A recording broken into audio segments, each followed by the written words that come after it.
It's interesting that a lot of us want to know how to be more self-aware, except we're not willing to take responsibility for what we might find.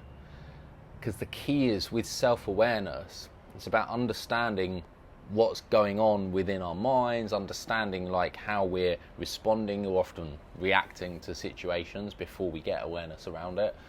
And as human beings, we will create stories, we'll create constructs of self, we'll create all this stuff in our minds that will cover up insecurities and things from our past and so on and so forth.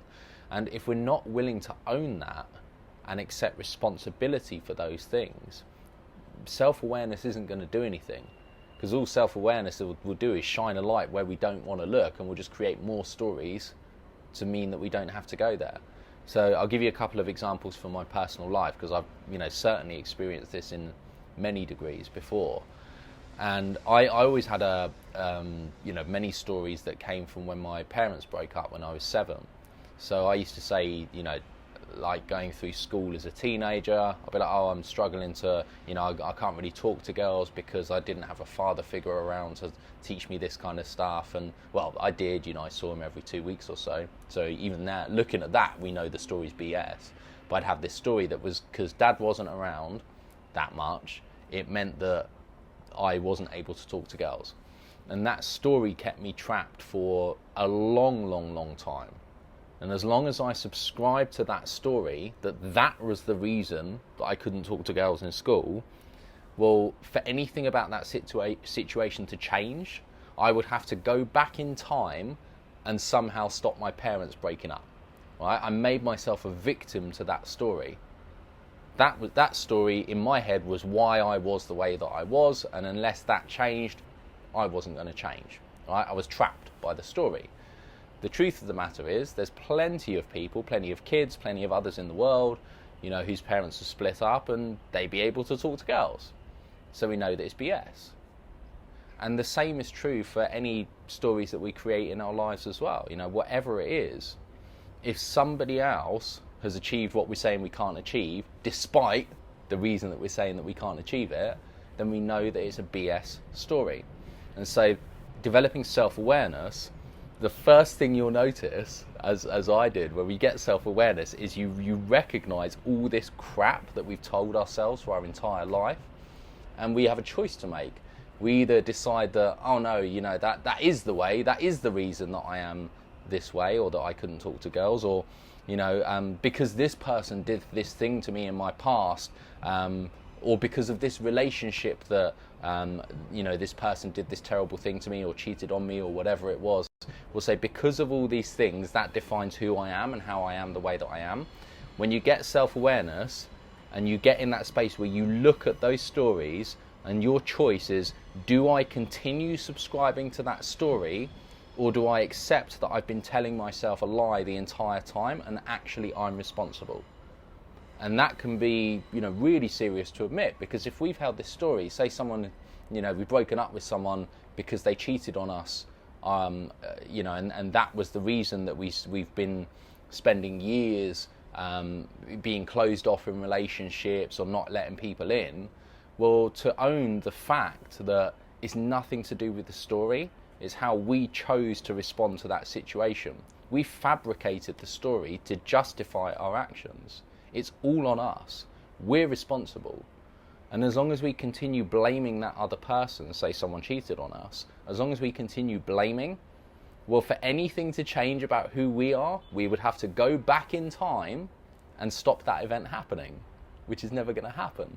Right? So we've got to take responsibility and realize that we've chosen to create a story and a meaning behind that event happening, which has kept us trapped because we've blamed.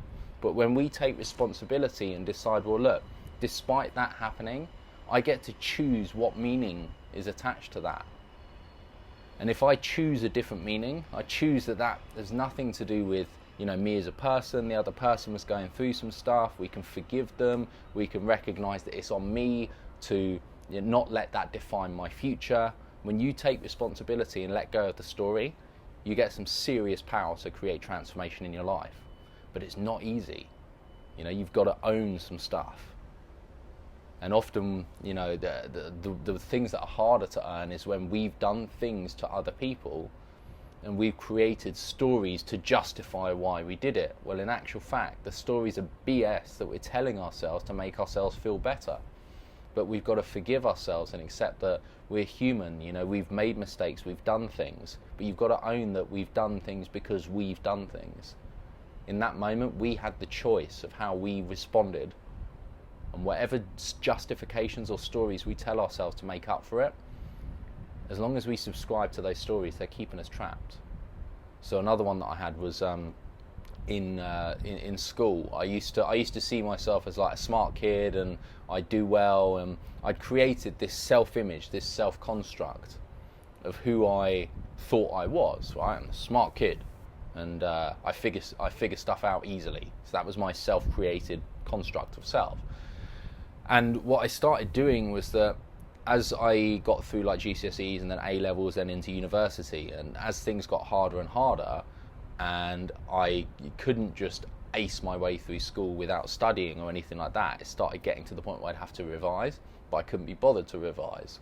And so I used to figure out that if I could just create and fabricate a situation that would explain why I failed without impacting my self-created construct of smart Dan who can figure stuff out, if I could explain it to an external situation and shift blame, then my identity of self would be safe. So for example, I used to if I just didn't revise at all, and if I got no sleep the night before an exam, or if I didn't show up to lessons, that would explain why I failed the exam. It was nothing to do with me not being smart or not figuring stuff out. It was just that I didn't try, or I wasn't there, or I didn't know the knowledge anyway, so there's no way I was going to pass. So I would self-sabotage my way constantly through university until I eventually dropped out, all to protect this identity of self that I'd created, that Dan is smart and Dan can figure stuff out. Because I wasn't willing to put myself in a situation where I actually tried hard and then failed, because that would impact that identity. So I had to own that and let that go. That happened when I was about 25. I think I truly owned that. No, 23. I was 23 when I truly owned that, and I took responsibility for all of my BS, and I decided that I'd created all of that sabotage. I'd created that story. That story was neither true nor not true. I just had to let it go, and I had to put myself in situations where I was willing to fail, but change the meaning behind what failing meant. Failing didn't mean I wasn't smart. It didn't mean that I can't figure stuff out. Failing's just a step towards success. And when I reframed the meaning, it meant that the stories that I'd been creating in situations, they could change, and I could set myself free because I took responsibility. And so self-awareness, if you want to develop self-awareness, first of all, you've got to be willing to accept responsibility for whatever comes up. It's all on you. No blame, no getting offended, no getting upset, no getting angry. All of that stuff is a response to a situation that comes from us. It's all on us. No matter what anyone did to you or no matter what happened, we're responsible. And when you accept that, that then takes you into a space of self-awareness, which is very empowering. But there's one trap that I want to really highlight, which I'm literally, even right now, I'm literally kind of just coming out of this, I think. It feels that way anyway. But the trap is that by accepting responsibility, and I realised, okay, it's always on me, sure, we'd stop blaming, sure, I'd stop, the victim mentality, and I'd stop using stories to justify things. But what I started doing was comparing myself to myself. So for example, I go, if it's my responsibility and I haven't achieved what I said I'd achieve today in my business, for example, well, that's on me. I own that. But past Dan would have achieved that. I've achieved that before. If I want to achieve my goals of future Dan, then I'm going to need to step up my game. And I'd start creating a lot of guilt, a lot of anxiety, a lot of stress. And I'd always be bouncing in comparison between future and past.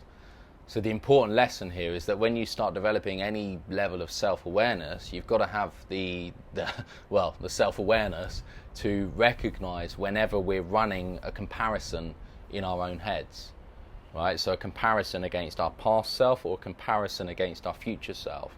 Because if that's happening, if we're comparing, then we are always going to feel, except on the days where we hit a personal best or we do the best we've ever done, we'll feel great then, but 99% of the time, we're going to feel emotions of lack, that we're not doing enough, that we could be working harder. We'll feel guilty, we'll feel fear of missing out, we'll feel, that we're running out of time, and all these fear-driven mindsets are going to come in instead of being present in the moment. And as I say, that's a trap that I've been massively falling into recently as the businesses have grown, started scaling the teams, investing more money in like marketing and front end expenses and software, and there's a lot of stuff that's been going on in the companies, which has meant that it was a lot easier for me to slip into this trap of constantly comparing against what I should be doing or what I could be doing, or all this kind of thing. So you've got to have the awareness to recognize when this is happening. And so the trigger for me is, how am I feeling? And if I recognize, if I notice, and I have the awareness to notice that I'm feeling guilty, or I'm feeling that I'm not doing enough, or I'm feeling that I should be working harder, or anything like that, 100% of the time, guaranteed, I'm comparing. And then I can recognize it's happening through awareness and then sabotage the pattern. All right, so quick final summary. If you want to know how to be more self-aware, you've got to be willing to take responsibility for everything, and you've got to accept the truth that you are responsible for everything. All right? Be open to not being right all the time or at all. Accept the fact that we're going to go through some changes, and you might have to change the way that you've looked at stories of your past, right? And then once you know that you're accepting responsibility, then number 3 is to make sure that you're not comparing against yourself or other people. So make sure that your trigger, you recognize when you're feeling negative feelings, and have the awareness to look into where's that coming from. And if it's coming from a comparison, stop that. Be in the moment, be in the now. Okay, so that for me, that's helped me understand the foundations of being more self-aware. I really hope it helps you as well.